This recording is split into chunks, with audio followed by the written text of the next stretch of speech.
I have spent the last several hours cross-referencing UAE Ministry of Defense intercept logs, Axios intelligence sourcing, and open-source kinetic payload data from the first 56 days of this war.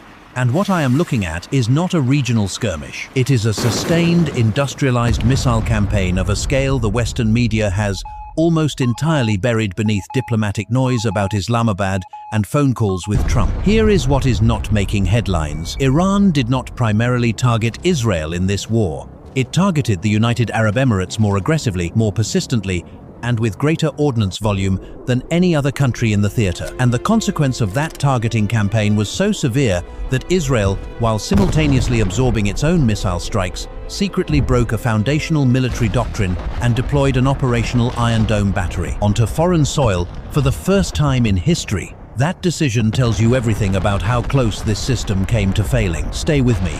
The United Arab Emirates exists as a geographic paradox. It is simultaneously one of the most densely concentrated nodes of global financial infrastructure on the planet, and one of the most indefensible landmasses in conventional military terms. Its coastline hugs the southern shore of the Persian Gulf, a narrow, enclosed body of water stretching roughly 990 kilometers, with Iran occupying the entire northern bank. At its narrowest choke point, the Strait of Hormuz, the operational distance between an Iranian land-based missile battery and a target inside Abu Dhabi is under 200 kilometers. For a Shahed 3 ballistic missile variant, traveling at Mach 3 to Mach 5, that is a terminal flight time of under 4 minutes. Western air defense doctrine was not architected for this threat geometry. THAAD and Patriot PAC-3 batteries, the backbone of UAE layered defense, were designed primarily to defeat single or low-volume ballistic salvos launched from distance. They were not stress-tested against the operational reality of a near-peer adversary executing sustained saturation attacks from across a body of water narrower than the English Channel, day after day, for 56 consecutive days. That is the terrain reality Iran understood and exploited. Geography here is not backdrop, it is a weapon. Iran's assault on the UAE was not a reactive, improvised retaliation. It was a methodically executed saturation campaign designed around a single operational objective: overwhelm the intercept capacity of a layered air defense architecture through sheer volumetric pressure. The ordnance mix tells the story. Of the 563 confirmed missiles fired at the UAE, 537 were ballistic, primarily Shahed 3 derivatives and Fateh 110 short-range variants, with 26 cruise missiles threaded into the salvos to complicate radar discrimination. Layered on top were 2,256 drones, the majority being Shahed 136 loitering munitions, slow, low-radar cross-section kamikaze platforms that fly nap-of-the-earth profiles specifically engineered to exploit the seam between high-altitude ballistic intercept envelopes and ground-level threat. Detection. This is the asymmetric calculus that Western defense planners have publicly acknowledged but privately underestimated. A single Shahed 136 costs Iran approximately $20,000 to $50,000 to produce. A single Patriot PAC-3 interceptor costs the UAE approximately $4 million. When Iran launches 100 drones per day, a sustained rate, confirmed by Emirati Defense Ministry, logs the economic attrition equation, inverts catastrophically against the defender. The UAE's THAAD and Patriot batteries achieved an intercept rate above 90%.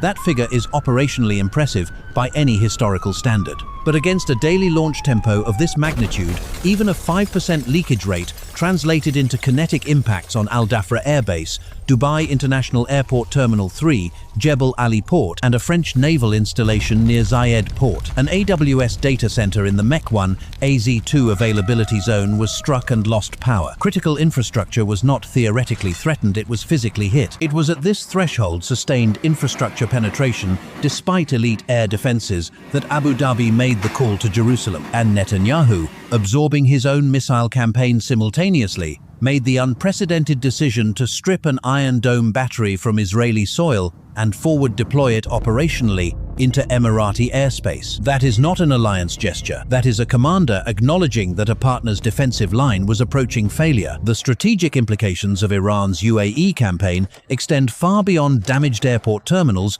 and scorched port infrastructure. What the ordnance data reveals, when translated into macroeconomic terms, is a fundamental rewriting of Gulf regional security architecture with direct, measurable consequences for global energy markets, maritime insurance, and the post-unipolar world order. Jebel Ali Port is not a secondary target. It is the largest port in the Middle East and the 9th busiest container terminal on the planet. A sustained degradation of its operational throughput does not stay inside the UAE economy. It propagates through every supply chain routing goods between Asia, Europe, and East Africa. The port of Fujairah also struck handles a disproportionate share of regional oil bunkering operations. Disruptions there compound directly onto tanker freight rates and Lloyd's of London war risk insurance premiums, which have already spiked to levels not recorded since the 1980s Iran-Iraq tanker war. Simultaneously, Iran's supreme leader-mandated closure of the Strait of Hormuz has effectively removed 20% of global crude oil daily flow from the market. With Bab al-Mandab under parallel pressure from Houthi-aligned forces in Yemen, both primary export arteries out of the Persian Gulf are now operationally compromised.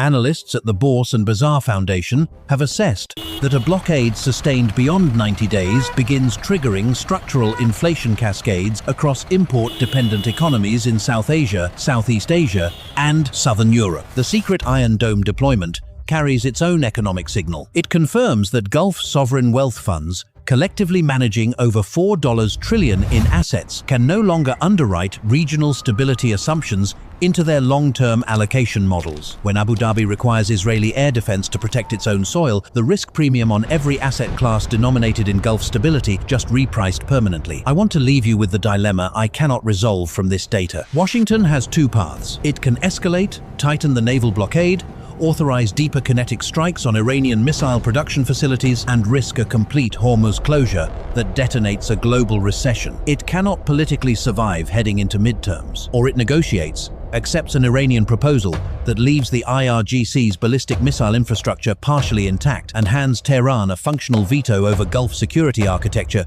for the next generation. There is no clean exit, there is only cost selection. Tell me in the comments which path you believe Washington will choose and which one it should choose. Those are not the same question. If this briefing gave you something the mainstream coverage did not, subscribe and hit the notification bell. Tomorrow's briefing covers what the Iron Dome deployment means for the Abraham Accords and whether the UAE just became a permanent forward operating base for Israeli air defense. You do not want to miss that one.